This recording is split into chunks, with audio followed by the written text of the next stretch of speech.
শেৱালি ফুল যাক আয়ুৰ্বেদিক হোমিওপেথিক ঔষধ ৰূপে ব্যৱহাৰ কৰা হয়।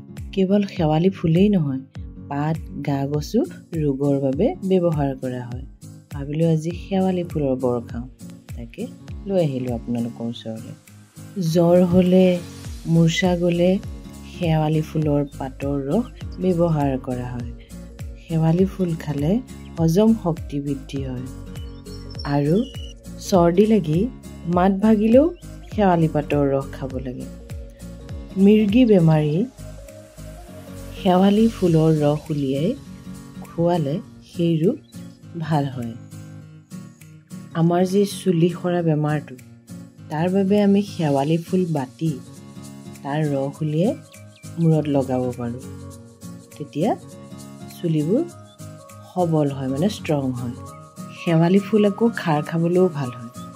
শেৱালি ফুল অলপমান বুটলি আনি 4-5 দিনমান আমি ৰ'দত ভালকৈ শুকুৱাই লৈ খাৰ খাব পাৰোঁ।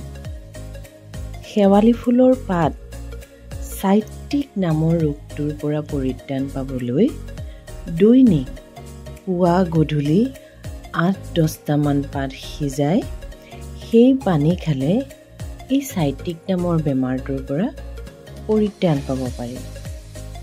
কৃমি হ'লে এই শেৱালি ফুলৰ পাতৰ ৰস খালে সুফল পোৱা যায়।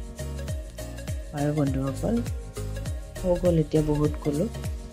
এতিয়া মই শেৱালি ফুলক কেনেকৈ বৰটো বনাইছোঁ দেখিছেই নহয়। একদম সহজ। আটা লৈছোঁ, বেচন লৈছোঁ, অলপ মছলা দিছোঁ।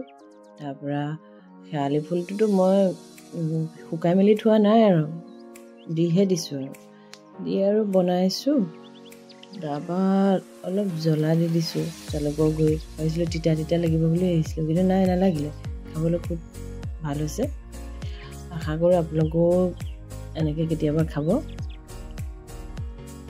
বন্ধুসকল, মোৰ এই ভিডিঅ'টো চাই যদি আপোনালোকৰ ভাল লাগিল, তেতিয়াহ'লে মোৰ ভিডিঅ'টো লাইক কৰিব আৰু মোৰ চেনেলটো ছাবস্ক্ৰাইব কৰিব। ধন্যবাদ।